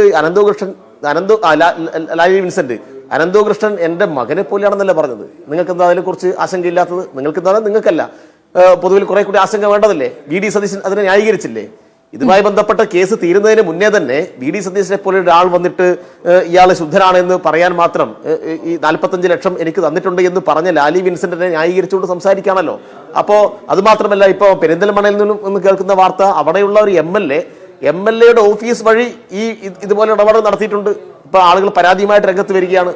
അപ്പൊ ലീഗിന്റെ ആളുകൾ ഇതിന്റെ ഭാഗമായിട്ടുണ്ട്, കോൺഗ്രസിന്റെ ആളുകൾ ഇതിന്റെ ഭാഗമായിട്ടുണ്ട്. ഇവരെല്ലാം പണം സമാഹരിക്കാനും ഇത്തരം തട്ടിപ്പ് സംഘങ്ങൾക്ക് വലിയ രൂപത്തിൽ സമൂഹത്തിൽ അംഗീകാരം ഉണ്ടാക്കി കൊടുക്കാനും പ്രവർത്തിച്ചിട്ടുണ്ട് എന്ന് കാണാൻ വേണ്ടി കഴിയും. ഇവരെല്ലാം നേരിട്ട് ഇതിനകത്ത് ബന്ധപ്പെട്ട ആളുകളാണ്. അപ്പൊ അതുകൊണ്ട് കൃത്യമായിട്ടും കോൺഗ്രസിന്റെയും BJP-യുടെയും ബന്ധം അതിന്റെ നേതൃത്വം തള്ളിപ്പറയുന്നുണ്ടോ, അത് സംബന്ധിച്ച് എന്താണ് അവർക്ക് പറയാനുള്ളതെന്ന് കേൾക്കാൻ കേരളത്തിന് താല്പര്യമുണ്ട്. ശരി, അതാണ് വളരെ പ്രധാനപ്പെട്ട കാര്യം. ശരി, ഞാൻ നേരത്തെ സൂചിപ്പിച്ചുവല്ലോ BJP-യുടെ പ്രതിനിധി എന്തായാലും നമ്മുടെ ചർച്ചയിൽ പങ്കെടുക്കുന്നില്ല. കോൺഗ്രസിന്റെ പ്രതിനിധി വസന്ത് നമുക്കൊപ്പം ഉണ്ട്. ശ്രീ വസന്ത്, നേരത്തെ ഞാൻ സൂചിപ്പിച്ചുവല്ലോ, നമ്മൾ കേട്ടതുമാണ് ആദ്യം ബൈറ്റ് AN രാധാകൃഷ്ണന്റേത്. ഒരു ഇരവാദമാണ് അദ്ദേഹം മുന്നോട്ട് വെച്ചത്. ഞാനും തട്ടിപ്പിന്റെ ഇരയാണ്, ഞാൻ വിശ്വസിച്ചു പോയി എന്ന ഒരു ഇരവാദം അദ്ദേഹം പറയുന്നു. അതിലെന്താണ് സംഭവിച്ചതെന്ന് ഇനി അന്വേഷണത്തിലൂടെ കണ്ടെത്തട്ടെ. പക്ഷെ നോക്കൂ, ഇവിടെ VK സനോജ് സൂചിപ്പിച്ചതുപോലെ ലാലി വിൻസെന്റ് വന്ന് എന്താണ് പറഞ്ഞത്? ഇത്രയധികം തട്ടിപ്പ് നടത്തിയ 1000 കോടിയുടെ തട്ടിപ്പ് നടത്തിയ ഒരു വ്യക്തിയെ പരസ്യമായി ന്യായീകരിക്കുകയാണ്. എന്ത് സിമ്പതിയാണ്, എനിക്കെന്റെ മകനെ പോലെയാണ്. ഇന്ന് ചോദിക്കുന്നു, ആനന്ദകൃഷ്ണ നിങ്ങളും മകനെ പോലെ കൊണ്ടു നടന്നതല്ലേ, നിങ്ങളുടെ കാര്യങ്ങൾക്കൊപ്പം നിന്ന ആളല്ലേ, തള്ളിപ്പറയാമോ എന്ന് ചോദിക്കുകയാണ്. ഒരു നിയമോപദേശകയാണ് എന്ന് പറയുന്ന വ്യക്തിക്ക് ഈ രീതിയിൽ ന്യായീകരിക്കേണ്ടുന്ന കാര്യമില്ലല്ലോ ഒരു തട്ടിപ്പുകാരനെ. അല്ല, ശ്രീമതി രേണു, നേരത്തെ സനോജ് പറയുകയാണ് എന്താണ്, പകല് BJP രാത്രിയിൽ, പകല് കോൺഗ്രസും രാത്രിയിൽ BJP-യുമായവർ. പകല് നിങ്ങളുടെ പോലീസ് മേധാവിയും രാത്രിയിൽ BJP-ക്ക് ഒത്തുപാടാൻ വേണ്ടി നിങ്ങളുമായി സെറ്റിൽമെന്റ് നടത്താൻ പോയതുമൊക്കെ എന്നെ കൊണ്ട് പറയിപ്പിക്കരുത്. ഈ വിഷയം ആന്റണി പറഞ്ഞതാണ്. പറയട്ടെ, ഞാൻ പറഞ്ഞല്ല, ആന്റണി പറഞ്ഞാണ്. അരമണിക്കൂർ പ്രസംഗം നടത്തിയപ്പോൾ അരമണിക്കൂർ പ്രസംഗം നടത്തിയപ്പോൾ ഞാൻ സംസാരിച്ചില്ല. താങ്കളും സംസാരിക്കില്ല ചർച്ച ഇങ്ങനെയാണെങ്കിൽ. ഇല്ല, താങ്കളുടെ ഒരു സംശയം ആര് പറഞ്ഞതാണെന്ന് തീർത്തില്ലല്ലോ, പറഞ്ഞോളൂ. അത് വിഷു ആക്കണ്ട, പറഞ്ഞോളൂ വസന്ത്. പറയട്ടെ. അപ്പോ ഇനി ഈ തട്ടിപ്പുമായി ബന്ധപ്പെട്ട് ഞാനും സനോജും അടക്കമുള്ള പൊതുപ്രവർത്തകർ വലിയ ജാഗ്രത പാലിക്കണം. ഇനിയുള്ള ഇത്തരം പരിപാടികളിൽ അടക്കം പങ്കെടുക്കുമ്പോൾ നമ്മുടെ ചുറ്റും ഇത്തരം കഴുകന്മാർ വട്ടമിട്ട് പറക്കുമ്പോൾ എന്ന സൂചന ഈ തട്ടിപ്പ് നമുക്ക് നൽകുന്നുണ്ട്. ഇനി സനോജെ, അങ്ങനെ പൂർണ്ണമായി നിങ്ങൾക്ക് കൈകഴുകി മാറി നിൽക്കാൻ പറ്റുമോ? NGO കോൺഫെഡറേഷൻ എന്ന് പറയുന്ന ഒരു സംഘമാണ് ഈ തട്ടിപ്പിന്റെ മുഖ്യ കണ്ണി. ആ NGO കോൺഫെഡറേഷന്റെ സംവിധാനം എന്താണ്? ആ സംവിധാനത്തിലേക്ക് ഒരുപാട് വിവിധ NGOസിനെ അവർ ചേർത്ത് നിർത്തി. ഇത് ഇന്ത്യയിലെ തന്നെ ഒരു വലിയ NGOകളുടെ കൂട്ടായ്മയാണെന്നും ഞങ്ങൾ എല്ലാവരും ഒരുമിച്ചാണ് മുമ്പോട്ട് പോകുന്നതെന്നും സ്ഥാപിച്ചുകൊണ്ട് സായിഗ്രാമം അടക്കം, അതിലാണ് ഈ അനന്തകുമാർ വരുന്നത്, സായിഗ്രാമിന്റെ അടക്കം വലിയ പിന്തുണ ഇതിനുണ്ട് എന്ന് കാണിച്ചുകൊണ്ട് വലിയ CSR കളക്ഷൻ നടത്താൻ ഇവർ ശ്രമിക്കുന്നു. ആ CSR ഫണ്ട് കളക്ഷൻ നടക്കുന്നതിന്റെ പാരലായി തന്നെ സ്വിച്ച് ഇട്ടാൽ കേരളത്തിലെ ഏതു പഞ്ചായത്തിൽ നിന്നും ആരെയും നേരിട്ട് ബന്ധപ്പെടാൻ പറ്റുന്ന രീതിയിൽ ഒരു വലിയ ശൃംഖല അവർ രൂപീകരിച്ചെടുക്കുന്നു. അതിൽ ഏറ്റവും കൂടുതൽ പെട്ടുപോകുന്നത് കുടുംബശ്രീ അംഗങ്ങളൊക്കെ ആയിട്ടുള്ള സാധാരണക്കാരായ വീട്ടമ്മമാരാണ്. ഞാൻ ചോദിക്കട്ടെ, NGO കോൺഫെഡറേഷൻ എന്ന് പറയുന്ന ഒരു സംവിധാനം ഈ തട്ടിപ്പിന് വേണ്ടി രൂപം കൊള്ളുമ്പോൾ ആ NGO കോൺഫെഡറേഷൻ ഉദ്ഘാടനം ചെയ്ത ആളുടെ പേര് എന്താ? R ബിന്ദു. സാധാരണ LDF-ന്റെ MLA UDF-ന്റെ MLA ഒക്കെ ഒരു പരിപാടിയിൽ പോയി പങ്കെടുക്കുന്ന പോലെയാണോ? ഞാനോ സനോജോ പങ്കെടുക്കുന്നത് പോലെയാണോ? ഒരു പരിപാടി ഉദ്ഘാടനം ചെയ്യുമ്പോൾ വെറുതെ അല്ല കേട്ടോ, 6-7 ലക്ഷം രൂപ പ്രതിദിനം വാടകയ്ക്കെടുക്കുന്ന ഹോട്ടലിലാണ് ഈ ഉദ്ഘാടനം നടക്കുന്നത്. ആ ഉദ്ഘാടനത്തിലേക്ക് R ബിന്ദു ചെല്ലുമ്പോൾ ഇന്റലിജൻസ് റിപ്പോർട്ടില്ലേ ഇതൊരു തട്ടിപ്പ് സംഘമാണെന്ന്? ഇതിന്റെ ഉദ്ഘാടനം നടത്തി നിങ്ങൾ പച്ചക്കൊടി കാണിച്ചു വിടരുതെന്ന്? മുഖ്യമന്ത്രിയുടെ ഇഫ്താർ വിരുന്നിൽ ഇപ്പോ എന്റെ നാട്ടിൽ LDF MLA ആണ് ഈ പരിപാടി ഉദ്ഘാടനം ചെയ്തത്. അതിന്റെ തൊട്ടപ്പുറത്തെ നാട്ടിൽ UDF MLA ഉദ്ഘാടനം ചെയ്തിട്ടുണ്ട്, ഇല്ലെന്ന് ഞാൻ പറയുന്നില്ല. പക്ഷെ മുഖ്യമന്ത്രിയുടെ സെലക്ടഡ് ആൾക്കാർക്ക് വേണ്ടിയുള്ള ഇഫ്താർ വിരുന്നിൽ മുഖ്യമന്ത്രിയുടെ മേശയുടെ ഇരുപുറവും ഇരുന്ന് ഭക്ഷണം കഴിക്കാനും അദ്ദേഹത്തോട് ഒരുമിച്ചിരുന്ന് സംസാരിക്കാനും ആ ചിത്രങ്ങൾ പ്രചരിപ്പിക്കാനും എങ്ങനെയാണ് ഈ അനന്തകുമാറിനും അനന്തുവിനും സാധിച്ചത്? ചോദ്യമല്ലേ? അങ്ങനെ വന്നിട്ട് അത് പ്രചരിപ്പിച്ചിട്ടും നിങ്ങളുടെ സംസ്ഥാനത്തെ പോലീസ് ഇന്റലിജൻസ് അമ്പയെ പരാജയമായതുകൊണ്ടല്ലേ ഈ തട്ടിപ്പ് സംഘത്തിന് കഴിഞ്ഞ 7-8 മാസക്കാലം ഈ ഫോട്ടോകൾ വ്യാപകമായി ഉപയോഗിക്കാൻ സാധിച്ചത്? ചോദ്യമല്ലേ? ഇനി മൂവാറ്റുപുഴയിലെ SHO ആണ് ഇതിൽ വളരെ കൃത്യമായ നടപടി സ്വീകരിച്ചത്. നിങ്ങളുടെ പോലീസൊക്കെയാണ്, പക്ഷേ ഞാൻ അദ്ദേഹത്തെ അഭിനന്ദിക്കുകയാണ്. പക്ഷെ ഒരു കാര്യമുണ്ട്, ഇതേ മൂവാറ്റുപുഴ SHO ഏതാണ്ട് ഒരു 3 മാസക്കാലം മുമ്പ് ഈ കേസുമായി ബന്ധപ്പെട്ട് ഒരു പരാതി വരുന്നു. അതിൽ അന്ന് 420 IPC പ്രകാരം FIR ഇടുന്നു. ആ 420 പ്രകാരം FIR ഇട്ട ഇയാൾ മുൻകൂർ ജാമ്യം എടുക്കുന്നു. അദ്ദേഹം പിന്നീടും ഈ പദ്ധതികളുമായി മുമ്പോട്ട് പോവുകയാണ്. അന്നും നിങ്ങളുടെ പോലീസ് ഇന്റലിജൻസ് ഈ സംസ്ഥാനത്തെ ജനങ്ങളോടോ ഇവിടുത്തെ ജനപ്രതിനിധികളോടോ എന്തുകൊണ്ടൊരു വാണിംഗ് കൊടുത്തില്ല? അത് LDF ജനപ്രതിനിധികളുണ്ട്, UDF-കാർ ആ സംഭവത്തിന് ശേഷം പങ്കെടുത്തത് എന്റെ ശ്രദ്ധയിൽപ്പെട്ടിട്ടില്ല. ഇനി ഉണ്ടെങ്കിൽ ഉണ്ടാവാം, ഇല്ലെന്ന് ഞാൻ അപ്പാടെ പറയുന്നില്ല. പക്ഷേ എന്തുകൊണ്ടാണ് സംസ്ഥാനത്ത് ഒരിടത്ത് 420 FIR ഇട്ട് ഒരു കേസിൽ പ്രതി ചേർക്കപ്പെട്ട വ്യക്തിയെ പറ്റി നിങ്ങളുടെ പോലീസ് ഇന്റലിജൻസിന് അന്വേഷിക്കാനോ സംസ്ഥാനത്ത് എനിക്കോ രേണുവിനോ ഒന്നും നിർദ്ദേശം കൊടുക്കണ്ട? പക്ഷേ നിയമസഭാ സാമാജികരായിട്ടുള്ളവർക്കെങ്കിലും ഇതാ ഇങ്ങനെ ഒരു തട്ടിപ്പ് നടന്നിട്ടുണ്ട്, അയാൾക്കെതിരെ 428 ഈ സംസ്ഥാനത്ത് ഒരു FIR രജിസ്റ്റർ ചെയ്തിട്ടുണ്ട്, നിങ്ങൾ ഇനി ശ്രദ്ധിക്കണം എന്ന് പറയാൻ സാധിക്കാത്തത്. എന്റെ നാട്ടിൽ അതിനുശേഷമാണ് കേട്ടോ LDF MLA ഉദ്ഘാടനം നടത്തുന്നത്. എന്റെ തൊട്ടടുത്തുള്ള നാട്ടുകളിൽ നിയമസഭാ മണ്ഡലങ്ങളിൽ LDF MLA ഉദ്ഘാടനം ചെയ്തത് ഈ FIR രജിസ്റ്റർ ചെയ്തതിനു ശേഷമാണ്. അയാൾ ജാമ്യം എടുത്തു. അപ്പോ ഈ കേസിൽ നിങ്ങൾ രാഷ്ട്രീയം പറഞ്ഞു, സനോജ് രാഷ്ട്രീയം പറഞ്ഞുകൊണ്ടാണ് ഞാനും രാഷ്ട്രീയം പറഞ്ഞത്. ഇനി നോക്കൂ, ഈ സംസ്ഥാനത്തൊട്ടാകെ ആരെന്ത് കാണിച്ചാലും, ആര് മറ്റേ വെള്ളിമൂങ്ങയെ തരാം, പച്ചമൂങ്ങയെ തരാം, കറുത്ത പാമ്പിനെ തരാം, വെളുത്ത ചേരയെ തരാം എന്നൊക്കെ പറഞ്ഞാൽ അതിന്റെ പുറകെ പോകാൻ ഈ സാക്ഷര കേരളം എന്ന് നമ്മൾ അഹങ്കരിക്കുന്നവരിൽ ഒരു ബഹുഭൂരിപക്ഷം ആൾക്കാരും പങ്കെടുക്കപ്പെടുന്നുണ്ട്. അതിൽ കൃത്യമായ ബോധവൽക്കരണം വേണം. ശരി ശരി ശ്രീ വസന്ത, അക്കാര്യം ഇവിടെ സൂചിപ്പിക്കപ്പെട്ടില്ല. ഞാൻ താങ്കളോട് വളരെ ഡയറക്റ്റ് ആയിട്ട് ചോദിച്ചൊരു ചോദ്യമുണ്ടല്ലോ, താങ്കൾ അതിന് മറുപടി പറയാതാണ് മറ്റു കാര്യങ്ങൾ പറയുന്നത്. താങ്കൾക്ക് മറ്റു കാര്യങ്ങൾ ചർച്ചയിൽ ഉയർന്നു വന്ന കാര്യങ്ങളിൽ മറുപടി പറയുന്നതിന് തടസ്സമില്ല. ഇവിടെ തട്ടിപ്പ് നടന്നു എന്ന് ഇപ്പോൾ ബോധ്യമായ ഒരു നിമിഷമുണ്ടല്ലോ, അതിനുശേഷം കേസുകൾ രജിസ്റ്റർ ചെയ്യപ്പെട്ടുകൊണ്ടിരിക്കുന്നു, അയാൾ അറസ്റ്റിലായിരിക്കുന്നു, അനന്തു അറസ്റ്റിലായിരിക്കുന്നു. തട്ടിപ്പിന്റെ എത്ര ഞെട്ടിക്കുന്ന കഥകളാണ്. ഓരോ സ്ത്രീകൾ വന്ന് കരഞ്ഞു പറയുകയാണ്, അവർക്കൊരു സഹായമാകും, ഉപകാരപ്പെടും, ഒരു തയ്യൽ മെഷീനൊക്കെ വന്നാൽ ഒരു വീടിന്റെ സാഹചര്യം തന്നെ മാറിപ്പോകുന്ന കുടുംബങ്ങളിൽ നിന്നാണ് ഈ പണം തട്ടിയെടുത്തിരിക്കുന്നത്. ആ ഒരു തട്ടിപ്പുകാരനെ പരസ്യമായി ന്യായീകരിക്കുന്ന ഒരു നിലപാട് നിങ്ങളുടെ കൂട്ടത്തിൽ ഒരാൾ എടുക്കുമ്പോൾ പ്രതിപക്ഷ നേതാവ് വന്ന് എന്താ പറഞ്ഞേ? നിയമോപദേശക മാത്രമാണ് എന്ന് പറഞ്ഞ് ന്യായീകരിക്കുകയാണ് ചെയ്തത്. അതിനെക്കുറിച്ച് താങ്കൾക്ക് മറുപടിയില്ലേ? ഉണ്ട്, ഇല്ലെന്ന് പറയില്ല രേണു. ഈ തട്ടിപ്പ് സംഘത്തിന്റെ വലയിലകപ്പെട്ട ഏതാണ്ട് ഒരു 10-ലേറെ പരാതിക്കാരുടെ കൂടെ സ്റ്റേഷനുകളിൽ പോയി ഇറങ്ങിയ ഒരു അഭിഭാഷകനാണ് ഞാനും. അവർക്കൊപ്പം CMB ഫയൽ ചെയ്യാൻ അടുത്ത ദിവസം പ്രിപ്പയർ ചെയ്ത ഒരു അഭിഭാഷകനാണ് ഞാൻ. നോക്കൂ, ഈ വിഷയത്തിൽ ലാലി വിൻസെന്റിന്റെ പങ്ക്, ആ പങ്ക് ഞാൻ പറഞ്ഞല്ലോ, ഒരു അഭിഭാഷക എന്ന നിലയിൽ, ഒരു ലീഗൽ അഡ്വൈസർ എന്ന നിലയിൽ അവരുടെ ഉത്തരവാദിത്തമാണ് അവരുടെ ക്ലയന്റിനെ ന്യായീകരിക്കുക എന്നത്. അവരാ ഒരു ബോധ്യത്തിന്റെ പുറത്തായിരിക്കും നിന്ന് ചെയ്തിട്ടുണ്ടാവുക. അപ്പോ രേണു ഒരുപക്ഷെ ചോദിക്കും, ഈ പൊതുമണ്ഡലത്തിൽ നിൽക്കുന്ന അഭിഭാഷകർ എത്തിക്കലായി കൂടി പ്രവർത്തിക്കണ്ടേ? അപ്പോ ഞാൻ ചോദിക്കട്ടെ, മുഖ്യമന്ത്രിക്ക് മനസ്സിലാവാത്ത, സംസ്ഥാന പോലീസ് ഇന്റലിജൻസിന് മനസ്സിലാവാത്ത, വിവിധ LDF UDF MLA-മാർക്കും MP-മാർക്കും മന്ത്രിമാർക്കും മനസ്സിലാവാത്ത ഒരു തട്ടിപ്പ് ഒരു സാധാരണ KPCCയുടെ ഭാരവാഹിയായ ഒരു അഡ്വക്കേറ്റ് മനസ്സിലാവും എന്ന് നമുക്ക് എങ്ങനെ പറയാൻ പറ്റും? ശ്രീ വസന്ത്, ഞാൻ വളരെ കൃത്യമായിട്ടല്ലേ ചോദിച്ചത്. ഈ ഇന്നലെയാണ് ലാലി വിൻസെന്റ് പറയുന്നത് പരസ്യമായി, എനിക്ക് മകനെ പോലെയാണ് അനന്തു എന്ന്. ഇന്ന് പറയുന്നു തട്ടിപ്പിൽ ആനന്ദകൃഷ്ണനോടാണ് പറയുന്നത്, നിങ്ങളാണ് പരിചയപ്പെടുത്തിയത് എന്നെ. അപ്പൊ ആനന്ദകൃഷ്ണൻ പറയുന്നത് അവരെ ലാലി വിൻസെന്റ് ആണ് അനന്തുവിനെ പരിചയപ്പെടുത്തിയെന്നാണ് പറയുന്നത്. അപ്പോൾ അതിൽ ആരാണ് അങ്ങോട്ടും ഇങ്ങോട്ടും പരിചയപ്പെടുത്തിയെന്നുള്ള കാര്യം നമുക്കറിയില്ല, അതിൽ വ്യക്തത വരേണ്ടതാണ്. പക്ഷേ പറയുന്നു, നിങ്ങൾക്കൊപ്പം മകനെ പോലെ നിന്ന ഒരാളെ ഇങ്ങനെ തള്ളി പറയാമോ എന്ന് ചോദിക്കാണ്. അവർ തള്ളി പറയുന്നില്ല എന്ന് മാത്രമല്ല, മകനെ പോലെയാണ് എന്ന് പറയുന്നു. തട്ടിപ്പിന് പിന്നിൽ മറ്റാരൊക്കെയോ ആണോ എന്ന് ധ്വനി വരുന്ന രീതിയിൽ പ്രതികരിക്കുന്നു. മാത്രവുമല്ല, ഇത് സത്യം തെളിയും, അതിന് മറ്റുള്ളവരെ കൂടി കൂട്ടുപിടിക്കുകയാണ്. നിങ്ങൾ കൊണ്ടു നടന്ന ഒരാളെ നിങ്ങൾ എന്തിനാണ് തള്ളിപ്പറയുന്നതെന്ന് തള്ളിപ്പറയുന്നവരോട് പോലും ചോദിക്കുകയാണ്. അപ്പോൾ നിഷ്കളങ്കമല്ല ലാലി വിൻസെന്റിന്റെ ഈ വിഷയത്തിലുള്ള ഇടപെടൽ എന്ന് അവരുടെ പ്രതികരണം കാണുമ്പോൾ തോന്നിപ്പോകുന്നു. ആർക്കെങ്കിലും തോന്നിപ്പോയാൽ അവരെ കുറ്റം പറയാൻ പറ്റില്ല. രേണു, ഞാൻ ഈ വിഷയവുമായി ബന്ധപ്പെട്ട് ശ്രീമതി ലാലി വിൻസെന്റുമായി സംസാരിച്ചിരുന്നു. ഇനി ഇപ്പൊ ഞാൻ പറയാൻ പോകുന്ന അടുത്ത 10 സെക്കൻഡ് കോൺഗ്രസിന്റെ സ്റ്റാൻഡല്ല, ലാലി വിൻസെന്റിന്റെ സ്റ്റാൻഡാണ്. അവരുമായി ബന്ധപ്പെട്ട് സംസാരിച്ചപ്പോൾ അവർ പറയുന്ന അവരുടെ വേർഷൻ, അല്ലെങ്കിൽ അവരുടെ ഒരു ലീഗൽ സൈഡ്, അവരുടെ സ്റ്റാൻഡ് എന്ന് പറയുന്നത്, അവർ പറയുന്ന അനന്തകുമാർ ആണ് ഇതിൽ വലിയ ഭാഗമായിരുന്നത്. ശരിയാണ്, ഈ NGO കോൺഫെഡറേഷനിലെ ഏറ്റവും പ്രധാനപ്പെട്ട ട്രസ്റ്റ് സായിഗ്രാം തന്നെയാണ്. സായിഗ്രാം ഇന്ത്യയിലെ തന്നെ 4ാമത്തെ ഏറ്റവും വലിയ ട്രസ്റ്റാണ്. പക്ഷേ അനന്തകൃഷ്ണൻ ഇത് നന്നായി നടന്നു പോകുന്ന സമയത്ത് അനന്തുവിനോട് ആനന്ദകുമാർ എന്താണ് ഒരു വണ്ടിക്ക് 2000 രൂപ അല്ലെങ്കിൽ കമ്മീഷൻ വീതം ചോദിച്ചിരുന്നു.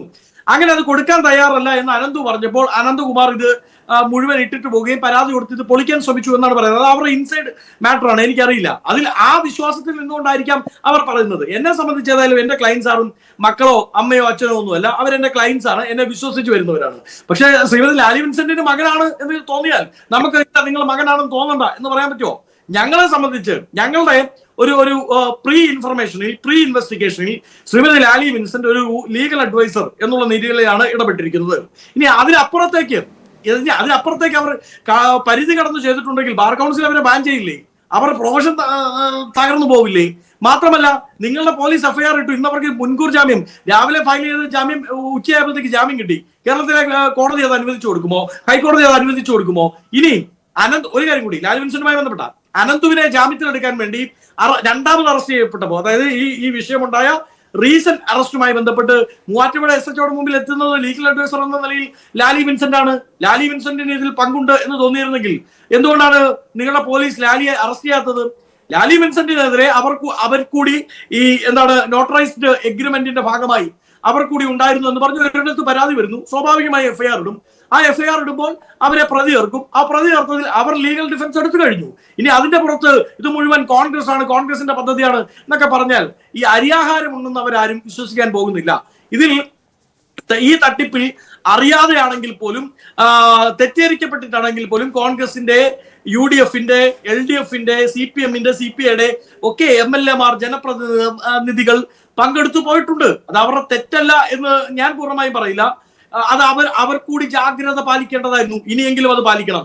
പക്ഷേ സംസ്ഥാനത്തെ പോലീസ് ഇന്റലിജൻസിന് വലിയ വീഴ്ച ഉണ്ടായിട്ടുണ്ട്.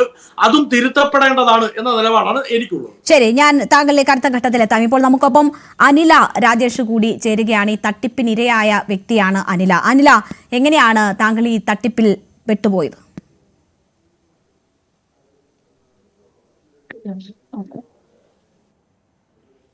അനില, കേൾക്കാമോ? കേൾക്കാം. എങ്ങനെയാണ് അനില ഈ തട്ടിപ്പിൽ പെട്ടത്? നമ്മള് കണ്ണൂരിലൊരു പ്രൊമോട്ടറാണ് എന്നെ വന്ന് സമീപിച്ചത്. ഒരു ലാപ്ടോപ്പ് ഉണ്ട് എന്ന് പറഞ്ഞിട്ടാണ് ആദ്യം വന്നത്. അപ്പം ലാപ്ടോപ്പ് പകുതി പൈസ കൊടുക്കുന്നുണ്ട്. പിന്നെ എൻ്റെ മോൻ പഠിക്കുന്നത് 10th-ലാണ്, പ്ലസ് 2 പഠിക്കുന്ന കുട്ടിക്ക് കിട്ടുള്ളൂ എന്ന് പറഞ്ഞു. അപ്പൊ ഞാൻ എനിക്ക് ആരുമില്ല, അപ്പൊ വേറെ ആരെങ്കിലും പേര് നിങ്ങൾക്ക് വേണമെന്ന് ചോദിച്ചു. ഞാൻ വേണ്ട, അത് വിട്ടേക്ക്, വേണ്ട മോൻ എത്ര അത് കഴിഞ്ഞിട്ട് നോക്കാന്ന് പറഞ്ഞിട്ട് വിട്ടത്. പറയാമോ? എനിക്ക് വ്യക്തമായില്ല. ലാപ്ടോപ്പ് വേണമെന്ന് പറഞ്ഞിട്ടാണ് ലാപ്ടോപ്പ് വേണമെന്ന് ചോദിച്ചാണ് ആദ്യം വന്നത്. ആരാണ് വന്നതെന്നാണ് പറഞ്ഞത്? നമ്മളെ കണ്ണൂർ പ്രൊമോട്ടർ. ഓക്കെ, കണ്ണൂർ സീഡിന്റെ പ്രൊമോട്ടർ. ഓക്കെ, പറഞ്ഞോ. അത് കഴിഞ്ഞ് പിന്നെ 2-3 തവണ ചോദിച്ചു, വേറെ ആർക്കെങ്കിലും വേണമെന്ന് ചോദിച്ചു. ഞാൻ വേണ്ടാന്ന് പറഞ്ഞു. പിന്നെ 2-3 ആൾക്കാരോട് ഞാൻ അവരോട് ചോദിച്ചിരുന്നു, ഇങ്ങനെ ലാപ്ടോപ്പ് ഉണ്ട്, നിങ്ങൾക്ക് ആർക്കെങ്കിലും വേണമെന്ന് ചോദിച്ചു. അപ്പം അവരാരും അതിന് താല്പര്യപ്പെട്ടില്ല. അതുകൊണ്ട് ഞാൻ വേണ്ടാന്ന് പറഞ്ഞിട്ട് ഒഴിഞ്ഞു മാറുക ചെയ്തത്. പിന്നെ അത് കഴിഞ്ഞിട്ടാണ് 2 വീലറിന്റെ പിന്നെ ഒരു സ്കീം വന്നിട്ടുണ്ടെന്ന് അവർ പറഞ്ഞത്. ലാപ്ടോപ്പ് കിട്ടിയോ? അപ്പോ അനിലയിലേക്ക് വരാം. അനിലെ കട്ടായി പോയിരിക്കുകയാണ്. നമുക്ക് അനിലയിലേക്ക് വരാം ഒരു ഇടവേളയ്ക്ക് ശേഷം.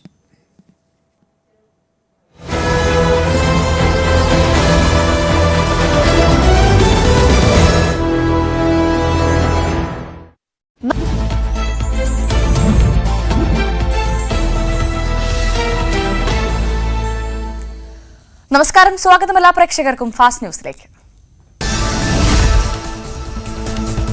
കൊച്ചിയിൽ ഹോട്ടലിൽ തീപിടുത്തത്തിൽ ഒരു മരണം, 4 പേർക്ക് പരിക്ക്. ബോയിലർ പൊട്ടിത്തെറിച്ചാണ് അപകടം. കലൂർ സ്റ്റേഡിയത്തിന് സമീപത്തെ ഹോട്ടലിലാണ് അപകടമുണ്ടായത്. US നാടുകടത്തലിൽ നിലപാട് വ്യക്തമാക്കി വിദേശകാര്യമന്ത്രി S. ജയശങ്കർ. അമേരിക്ക ഇന്ത്യക്കാരെ നാടുകടത്തുന്നത് ആദ്യമായല്ല. കൈവിലങ്ങണിയിക്കുന്നത് US നയം. കുട്ടികളെയും സ്ത്രീകളെയും വിലങ്ങണിയിച്ചിട്ടില്ല. നിയമവിരുദ്ധമായി തങ്ങുന്നവരെ സ്വീകരിക്കാൻ ഇന്ത്യക്ക് ബാധ്യതയുണ്ടെന്നും S. ജയശങ്കർ. വിദേശകാര്യമന്ത്രിയുടെ മറുപടിക്ക് വ്യക്തതയില്ലെന്ന പ്രതിപക്ഷം. വിലങ്ങിട്ടാണ് കൊണ്ടുവരുന്നതെന്ന് അറിഞ്ഞിരുന്നോ എന്ന് ചോദ്യം. കൊളംബിയയെ പോലെ ഇന്ത്യ ചെറുക്കാത്തത് എന്തുകൊണ്ട്? അമേരിക്കയിൽ എത്ര ഇന്ത്യക്കാർ അനധികൃതമായി തങ്ങുന്നുണ്ടെന്നും രൺദീപ് സിംഗ് സുർജേവാല. US നാടുകടത്തലിൽ കേന്ദ്ര സർക്കാരിനെ രൂക്ഷമായി വിമർശിച്ച രാഹുൽ ഗാന്ധി. 40 മണിക്കൂറാണ് ചങ്ങലയിൽ ബന്ധിക്കപ്പെട്ടവർ കഴിഞ്ഞത്. നാടുകടത്തപ്പെട്ടവരുടെ വേദന പ്രധാനമന്ത്രി മനസ്സിലാക്കണമെന്നും രാഹുൽ.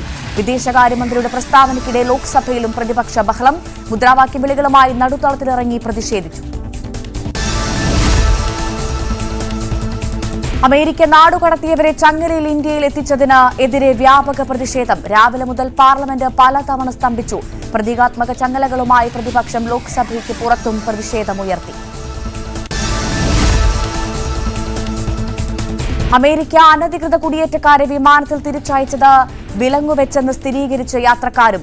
യാത്രയിലുടനീളം കൈകളും കാലുകളും വിലങ്ങുവെച്ച് ബന്ധിച്ചിരുന്നതായി 36-കാരനായ ജസ്പാൽ സിംഗ്. അമൃത്സറിലെത്തിയപ്പോഴാണ് വിലങ്ങുകൾ അഴിച്ചതെന്നും പ്രതികരണം. ദുരനുഭവങ്ങൾ പങ്കുവെച്ച് അമേരിക്കയിൽ നിന്ന് തിരിച്ചയക്കപ്പെട്ട അനധികൃത കുടിയേറ്റക്കാർ 18 കുന്നുകൾ കടന്നാണ് അന്ന് US-ലെത്തിയത്. പലരും യാത്രാമധ്യേ മരിച്ചു. പലരുടെയും വസ്ത്രങ്ങൾ യാത്രക്കിടെ മോഷ്ടിക്കപ്പെട്ടു. അത്തരത്തിലെത്തിയവരെയാണ് ഇപ്പോൾ ട്രംപ് പ്രത്യേക വിമാനത്തിൽ തിരിച്ചയച്ചത്. പകുതി വിലയ്ക്ക് സ്കൂട്ടർ വാഗ്ദാനം ചെയ്ത് കോടികൾ തട്ടിയ സംഭവത്തിൽ ഇടപെട്ടി ഇഡി. സംഭവത്തിൽ ഇഡി പ്രാഥമിക വിവരശേഖരണം നടത്തി. മണി ചെയിൻ തട്ടിപ്പുകൾക്ക് സമാനമെന്ന് വിലയിരുത്തൽ. അന്വേഷണം ഏറ്റെടുക്കുന്നത് സംബന്ധിച്ച് ഉടൻ തീരുമാനമുണ്ടായേക്കും. പാതി വിലയ്ക്ക് സ്കൂട്ടർ വാഗ്ദാന തട്ടിപ്പിലൂടെ കോടികൾ വെട്ടിച്ച അനന്തകൃഷ്ണനെ 5 ദിവസത്തേക്ക് പോലീസ് കസ്റ്റഡിയിൽ വിട്ട് കോടതി. അനന്തകൃഷ്ണന്റെ 3 വാഹനങ്ങൾ പോലീസ് കസ്റ്റഡിയിലെടുത്തു. കസ്റ്റഡിയിലെടുത്തത് ഇന്നോവ ക്രിസ്റ്റോ അടക്കം 3 കാറുകൾ. അനന്തകൃഷ്ണനെതിരെ തൃശൂർ വടക്കാഞ്ചേരിയിലും കേസ്. 48 പേർക്ക് പണം നഷ്ടമായി എന്നാണ് പ്രാഥമിക വിവരം. തൃശൂർ അന്തിക്കാട് പോലീസ് സ്റ്റേഷനിൽ ആദ്യ കേസ് രജിസ്റ്റർ ചെയ്തു. പണം നഷ്ടപ്പെട്ട 7 സ്ത്രീകൾ പോലീസിൽ പരാതി നൽകി. 4 പേർക്ക് സ്കൂട്ടറും 3 പേർക്ക് ഗൃഹോപകരണങ്ങളും വാഗ്ദാനം ചെയ്ത് പണം തട്ടി. പാതി വിലയ്ക്ക് സ്കൂട്ടർ തട്ടിപ്പിൽ താനടക്കം വഞ്ചിക്കപ്പെട്ടതായി വടക്കാഞ്ചേരിയിലെ കോൺഗ്രസ് നഗരസഭാ കൌൺസിലർ ബുഷറ റഷീദ്. കുടുംബശ്രീ വക്താവാണ് സീഡ് സൊസൈറ്റിയെ പരിചയപ്പെടുത്തിയത്. ട്രസ്റ്റിന്റെ സൈറ്റിൽ പരിശോധിച്ചപ്പോൾ മുഖ്യമന്ത്രി മുതൽ പ്രധാനമന്ത്രി വരെയുള്ളവരുടെ ചിത്രം കണ്ടതോടെയാണ് വിശ്വാസമായത്. താനടക്കം 48 പേർക്ക് പണം നഷ്ടമായെന്ന് ബുഷ്ര. അനന്തകൃഷ്ണനെതിരെ കോഴിക്കോടും കേസ്. നടക്കാവ് പോലീസ് 2 കേസുകളാണ് രജിസ്റ്റർ ചെയ്തത്.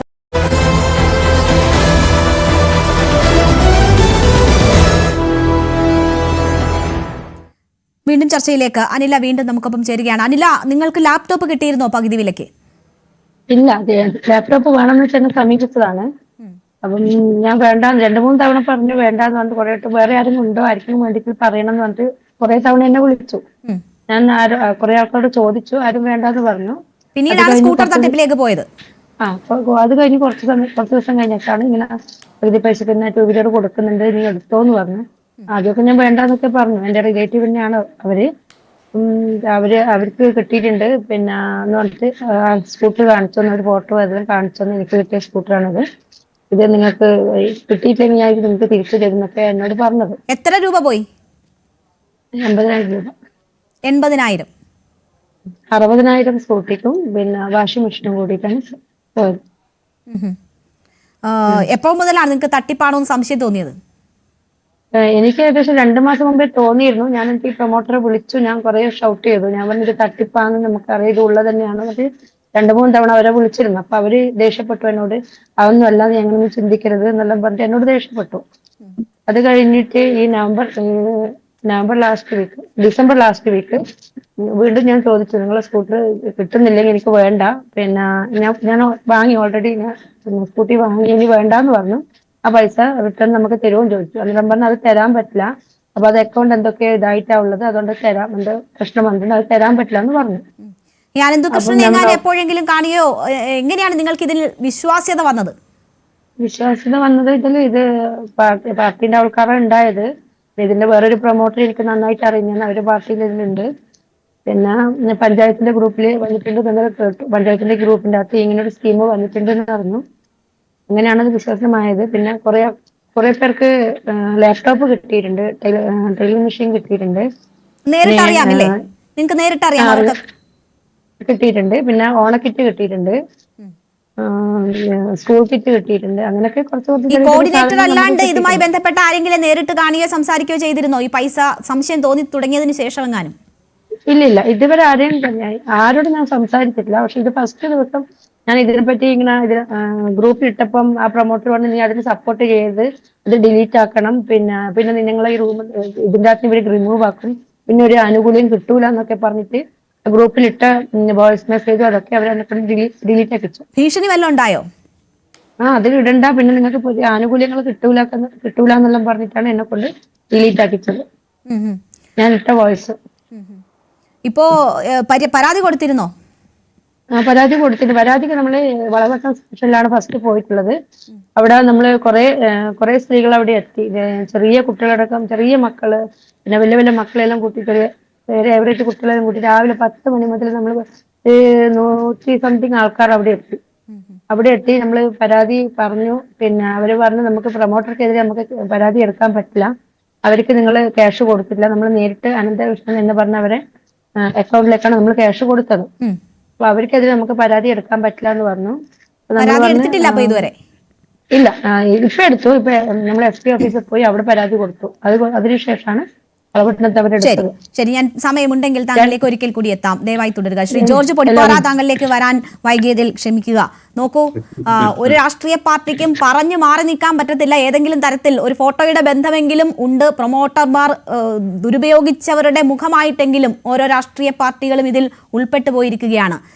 ഏറ്റവും താഴേക്കിടയിലുള്ള മനുഷ്യർ മുതൽ വലിയ വലിയ പോലീസ് ഉദ്യോഗസ്ഥരുടെ ഭാര്യമാർ വരെ പെട്ടുപോയിരിക്കുന്നു. രാഷ്ട്രീയ പ്രവർത്തകർ, MLA ഉൾപ്പെടെ പെട്ടുപോയിരിക്കുന്ന ഈ തട്ടിപ്പിനെ താങ്കൾ എങ്ങനെയാണ്? പത്രക്കാരെ കൂടി. അതെ അതെ.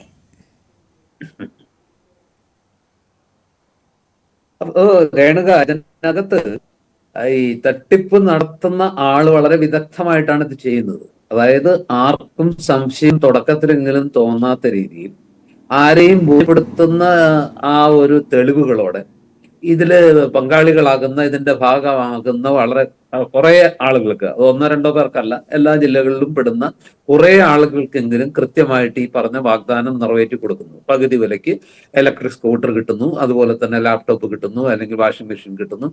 ഇങ്ങനെ അവർക്കെല്ലാം ഇത് കിട്ടുന്നു. മാത്രമല്ല, ഇതിനൊരു എന്താ പറയുക, ഈ CSR ഫണ്ട് എന്ന് പറയുമ്പോൾ നമുക്കറിയാം, കോർപ്പറേറ്റ് സോഷ്യൽ റെസ്പോൺസിബിലിറ്റിയുടെ ഭാഗമായിട്ട് ഈ വൻകിട വ്യവസായ സ്ഥാപനങ്ങൾ അവരുടെ ലാഭത്തിന്റെ 10% ഇത്തരം ചാരിറ്റികൾക്കും അതുപോലെ തന്നെ സോഷ്യൽ സർവീസിനും ഉപയോഗിക്കുന്നുണ്ട്. അപ്പൊ അത് പല സ്ഥലത്തും ഈ CSR ഫണ്ട് ഉപയോഗിച്ച് ക്ഷേമ പ്രവർത്തനങ്ങൾ നടത്തുന്നുണ്ട് എന്നുള്ളതൊരു വസ്തുതയാണ്.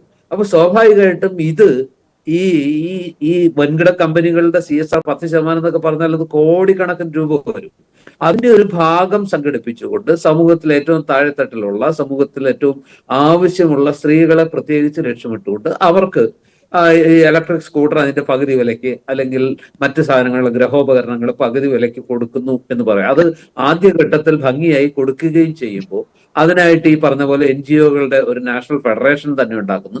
അതിൽ സായിഗ്രാം പോലെയുള്ള വലിയ, ഇന്ത്യയിൽ ഒട്ടാകെ പടർന്നു പന്തലിച്ച് കിടക്കുന്ന, ഇന്ത്യയിലെ തന്നെ ഏറ്റവും വലിയ NGOകളിലൊന്നായ അതിന്റെ ചെയർമാൻ, അതിന്റെ ഒരു അധ്യക്ഷൻ, അല്ലെങ്കിൽ അതിന്റെ ഒരു പ്രധാനപ്പെട്ട വ്യക്തി ആനന്ദകുമാർ അതിന്റെ ചെയർമാനാകുന്നു.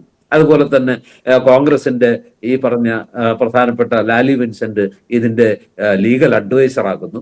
പിന്നെ ഇവർ സംഘടിപ്പിക്കുന്ന ചടങ്ങുകളിലെല്ലാം ആദ്യം തന്നെ ശോഭാ കരന്തലയാണ് എറണാകുളം ഇവരുടെ ഫസ്റ്റ് പദ്ധതി ഉദ്ഘാടനം ചെയ്തതെന്നാണ് പറയുന്നത്, ഈ വിതരണ ഉദ്ഘാടനം.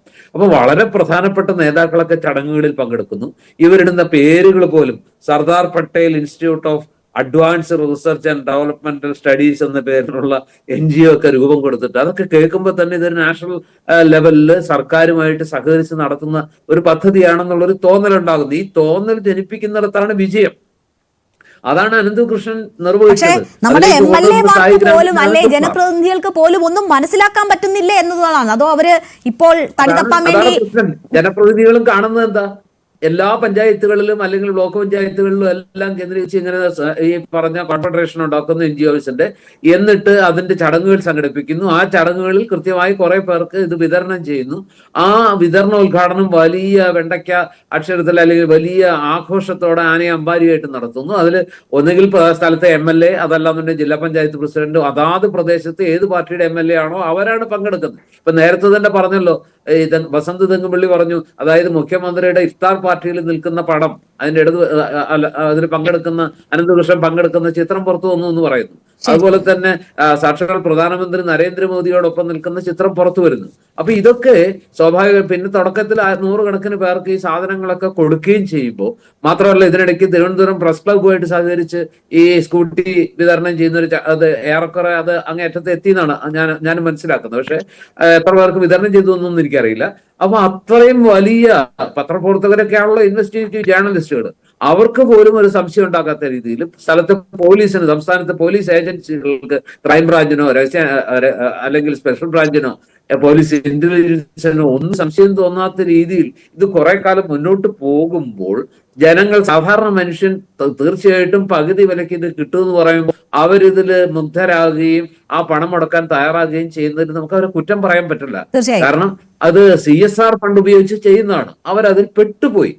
പക്ഷെ CSR ഫണ്ട് ഇതിന് ഉപയോഗിക്കാൻ കഴിഞ്ഞിട്ടില്ല. അവർ ആദ്യം വിശ്വാസ്യത നേടാൻ പോലും ആ ഫണ്ട് ഉപയോഗിച്ച് അവർക്കൊന്നും ചെയ്യാൻ കഴിഞ്ഞിട്ടില്ല. അത് ഈ പിരിച്ചെടുക്കുന്ന പണത്തിൽ നിന്ന് തന്നെയാണ് അതിനുള്ള തുക കണ്ടെത്തിയതെന്നാണ് മനസ്സിലാക്കുന്നത്. ശ്രീ സക്കറിയ ജോർജ്, ഒരു ഘട്ടം കഴിയുമ്പോൾ അത് നടക്കില്ല. അതെ ശ്രീ സക്കറിയ ജോർജ്, ഇവിടെ ഇപ്പോ ഈ നമ്മൾ തുടർച്ചയായ അക്രമ സംഭവങ്ങൾ കേട്ടുകൊണ്ടിരിക്കുകയാണ്. അപ്പോ അത് അക്രമ സംഭവങ്ങൾ നടക്കുന്നു, അതിനുശേഷം പോലീസ് ഫോൺ സ്വിച്ച് ഓഫ് ചെയ്തുകൊണ്ട് ആളെ ലൊക്കേറ്റ് ചെയ്യാൻ പറ്റുന്നില്ല എന്ന തരത്തിലൊക്കെയുള്ള വാർത്ത വരുന്നു. അപ്പോൾ ഈ സംവിധാനങ്ങളൊക്കെ ഇല്ലാത്തപ്പോൾ ഈ അന്വേഷണം എങ്ങനെ നടന്നു എന്ന് നമുക്ക് തന്നെ സംശയം തോന്നുന്ന തരത്തിൽ. ഇതിപ്പോ നോക്കൂ, വലിയ തട്ടിപ്പ് വർഷങ്ങൾ 2022 തുടങ്ങിയ തട്ടിപ്പിന്റെ വിവരമാണ് നമ്മൾ ഇപ്പോൾ അറിഞ്ഞുകൊണ്ടിരിക്കുന്നത്. ഇത്രയധികം ആളുകളെ ഉൾപ്പെടുത്തുന്നു, ഒന്നും ചെയ്യാൻ കഴിയുന്നില്ല. അപ്പോൾ നമ്മുടെ ഈ സംവിധാനങ്ങളൊക്കെ എന്തിനാണ്? അതിന് ആ തട്ടിപ്പ് മനസ്സിലാക്കാതെ ജനപ്രതിനിധികൾ ഉൾപ്പെടെ നിൽക്കുമ്പോൾ ഈ സാധാരണക്കാരായ മനുഷ്യരെ നമുക്ക് കുറ്റം പറയാൻ പറ്റുമോ? അവർ വിശ്വസിച്ചു പോകുന്നതിൽ അവരെ കുറ്റം പറയാൻ പറ്റുമോ? എന്നോടാണോ ശ്രീ സക്കറിയ ജോർജ്?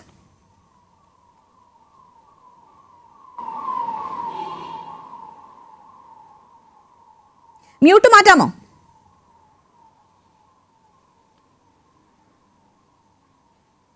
സോളാർ തട്ടിപ്പ് ആരൊക്കെയാണ് അതിന്റെ കൂടെ നിന്നത്? എത്രയോ പേര് മഹാന്മാർ നിന്നു. അത് കഴിഞ്ഞ് മോൻസൺ മാവുങ്കല് 1,60,000 കോടി എങ്ങാണ്ട് വിദേശത്തു നിന്ന് പറഞ്ഞുകൊണ്ട് പോയവരാരൊക്കെയാണ്? ഇവിടെ ക്രൈംബ്രാഞ്ചുകാരുടെ അവിടെ പോയ മാന്യന്മാരുടെ എല്ലാം ഫോട്ടോ ഉണ്ട്, പൊളിറ്റീഷ്യൻസ് ഉണ്ട്, എല്ലാവരും ഉണ്ട്. പിന്നെ പറഞ്ഞപ്പം പറയാം, ശ്രീമതി ലാലി വിൻസെന്റും മോൻസന്റെ ആലയത്തിൽ അനിതാ പുല്ലയിലും അവരെല്ലാം കൂടെ നിൽക്കുന്ന ഫോട്ടോ ഒക്കെ ഉണ്ട് ഇവിടെ. അപ്പൊ എല്ലാവരും ഇതിന്റെ പുറകെ അങ്ങ് പോവുക. ഒന്ന് തട്ടിപ്പ് ഇതൊന്നും അല്ല. എല്ലാവർക്കും ഞാൻ നേരത്തെ ആദ്യം പറഞ്ഞ പോലെ സ്പീഡ് മണി വേണം. അപ്പൊ ആ സ്പീഡ് മണി എവിടെ നിന്ന് കിട്ടുമോ, ഹഷ് മണി, ഇത് എവിടെ കിട്ടിയാലും അവരെല്ലാം പോകും. അപ്പൊ ഇതിന്റെ ഞാൻ നേരത്തെ ഒരു ചെറിയ കാര്യം പറഞ്ഞിരുന്നു, പിന്നെ ഈ ഓറിയന്റൽ സാജന്റെ കേസിന്റെ കാര്യം. CD ഫയല് ക്രൈംബ്രാഞ്ചിൽ കാണുന്നില്ല. 2000 ഞാൻ ഡീൽ ചെയ്ത ഫയലാണ്. ഞാൻ SP ആയിട്ട് 2018 അവിടെ വരുമ്പോൾ ഫയൽ അവിടുന്നില്ല. മാത്രമല്ല കോടതിയിൽ അന്വേഷിച്ചപ്പോൾ കോടതിയിലെ ഫയൽ പോയി. കോടതിയിലെ തൊണ്ടി മുറിക്ക് വരെ തീയിടുന്ന കാലമാണ്. ഫയലുകളെല്ലാം മുക്കുവാണ്. കാര്യം ഇവരെവിടെ കൊടുത്താലും കാശ് കിട്ടുന്നതിൻ്റെ ഒരു വീതം കൊടുത്തു കഴിഞ്ഞാൽ അവിടെ വീഴാത്തവർ പൊതുവെ ആരും കേരളത്തിലില്ല. ഇപ്പം ഇവിടെ ആഞ്ചുമ പിന്നെ ഇത് ആടെ എല്ലാം നമ്മളിവിടെ പറഞ്ഞു. ഇതെല്ലാം ഇവിടെ നടക്കുമ്പോഴേ എവിടെയെങ്കിലും ഒരു പെട്രോൾ ടാങ്ക് ലോറി മറിഞ്ഞാൽ ഈ വീൽ ചെയറിലിരിക്കുന്ന ആള് കന്നാസ് എടുത്തുകൊണ്ട് ഓടുന്നത് നമുക്ക് കാണാം മലയാളം ഇവിടെ. അതുപോലെ പെട്രോൾ വീണാൽ, ഇനി ഗ്യാസ് ലീക്കേജ് ഉണ്ടായാൽ ഇനിയും പ്ലാസ്റ്റിക് കൂടും എടുത്തുകൊണ്ട് ഗ്യാസ് കളക്ട് ചെയ്യാൻ പിന്നെ LNG ഗ്യാസ് എടുക്കാൻ പോകാൻ മലയാളി ഇരുന്നാൽ മതി. ഫോട്ടോ എടുക്കുന്നതെന്ന് പറഞ്ഞ് ഒരുമാതിരിപ്പെട്ടവരുടെ വീടുകളിലെല്ലാം പറ്റുന്ന തട്ടിപ്പുകാരെല്ലാം ഉന്നതരായ ആൾക്കാരുടെ ഫോട്ടോ എടുത്ത് മുമ്പിൽ ഫ്രെയിം ചെയ്ത് വെക്കും. അവരുടെ അച്ഛൻ്റെയും അമ്മയുടെയും ഫോട്ടോ വെച്ചില്ലെങ്കിൽ പോലും ഈ പറയുന്ന VIPസിന്റെ ഫോട്ടോ വെച്ച് ഇത് ചെയ്യും. നമുക്കറിയാം, അമ്പലങ്ങളുടെയും പള്ളികളുടെയും നാഗര മാതാവിൻ്റെയും ഒക്കെ വെച്ച് ഫോട്ടോ വെച്ച് ഭിക്ഷാടനം വരുന്നതിൻ്റെ വേറൊരു പതിപ്പാണ് ഇത്തരത്തിലുള്ള ഫോട്ടോകൾ വെച്ചിട്ടുള്ള കളി. അപ്പം ഈ ആൾക്കാരെല്ലാം കയറുകയും ചെയ്യും. മലയാളിയുടെ ഒരു രീതി എന്ന് പറഞ്ഞാൽ, ഒരു വിളക്ക് കത്തിച്ചു, പിന്നെ സാമ്പ്രാണി ഉണ്ട്, ഉടനെ ക്യാമറ ഉണ്ടെങ്കിൽ അവിടെ ചാടി വീഴും. ഇതൊക്കെ തട്ടിപ്പാണോ ഇല്ലയോ എന്നൊന്നും അറിയാൻ ആരും നിൽക്കുന്നേ ഇല്ല. 2006 CBIയില് എക്കണോമിക് ഇന്റലിജൻസ് വിങ് തുടങ്ങിയിരുന്നു. ഉടനെ ഞാൻ 2006 അവസാനം ഞാനും കൊടുത്തു കേരള പോലീസിൽ ഒരു എക്കണോമിക് ഇന്റലിജൻസ് വിങ് വേണമെന്ന് പറഞ്ഞു. അത് തീർച്ചയായിട്ടും ജനങ്ങൾക്ക് ഉപകാരമായിട്ടുള്ള. അന്ന് ADGP ഇന്റലിജൻസ് ജേക്കബ് ന്യൂസ് ആയിരുന്നു, അദ്ദേഹം ഒന്നും ചെയ്തില്ല. അന്നൊരു അസ്ഥാന ഉണ്ടായിരുന്നു, പിന്നെ ഒരു ഗോപിനാഥ് ഉണ്ടായിരുന്നു DIG, അവരൊന്നും ചെയ്തില്ല. ഇപ്പൊ എക്കണോമിക് ഒഫൻസ് ഇത് കണ്ടുപിടിക്കണമെങ്കിൽ നേരത്തെ ഇന്റലിജൻസ് വെച്ച് ജനങ്ങളെ രക്ഷിക്കണം. പാവപ്പെട്ടവര് കോടതികൾ കയറിയും പോലീസ് സ്റ്റേഷൻ കയറിയും പില്ലർ ടു പോസ്റ്റ് നടക്കാതെ അവർക്കൊരു സുരക്ഷിത ജീവിതം കൊടുക്കേണ്ട ഉത്തരവാദിത്വം നമ്മുടെ സിസ്റ്റത്തിനാണ് അതിന്റെ ഉത്തരവാദിത്വം. തട്ടിപ്പ് നടത്തിയിട്ട് ഇനി അതിന്റെ പിന്നാലെ പായുക എന്നത് മാത്രമല്ല, തട്ടിപ്പ് നടക്കാതിരിക്കാൻ അല്ലെങ്കിൽ അതിന് ഇരകളായി സാധാരണക്കാർ മാറാതിരിക്കാനുള്ള അവസരം ഒരുക്കുക കൂടിയാണ്, അത്തരം ഒരു സംവിധാനം സൃഷ്ടിക്കുക കൂടിയാണ് ജനപ്രതിനിധികളുടെയും സർക്കാരിന്റെയൊക്കെ ഉത്തരവാദിത്വം. ശ്രീ VK സനോജ്, ഇവിടെ ഇപ്പോൾ സരിന്റെ ഒരു കുറിപ്പ് ഇന്ന് വലിയ രീതിയിൽ ചർച്ചയാകുന്നുണ്ട്. നജീബ് കാന്തപുരവുമായി ബന്ധപ്പെട്ട വിഷയത്തിലൊക്കെയാണ്. ഇതൊരു രാഷ്ട്രീയ വിഷയമായി രാഷ്ട്രീയ പ്രവർത്തകരുടെ ഇടപെടൽ ഇക്കാര്യത്തിൽ വരുമ്പോൾ മാറും. അതിന്റെ സ്വാഭാവികമായ ഒരു ഗെയിൻ എടുക്കാൻ നിങ്ങൾ നോക്കും. അതിനപ്പുറം ഈ കേസന്വേഷണം ശരിയായ ദിശയിൽ മുന്നോട്ട് പോകുന്നുണ്ടോ എന്നത് ഉറപ്പാക്കണം. തെറ്റ് ചെയ്തവർക്ക് ശിക്ഷ ഉറപ്പാക്കണം. ഇനി ഇത്തരം സംഭവങ്ങൾ ആവർത്തിക്കപ്പെടാതിരിക്കാനുള്ള ജാഗ്രതയോടുള്ള ഇടപെടൽ വേണം. അതിനൊക്കെയല്ലേ കൂടുതൽ ശ്രദ്ധ കൊടുക്കേണ്ടത്. ശ്രീ സനോജ്, തീർച്ചയായിട്ടും ഈ തട്ടിപ്പിന് നേതൃത്വം കൊടുത്ത ഒരാളും രക്ഷപ്പെടാൻ വേണ്ടി പാടില്ല.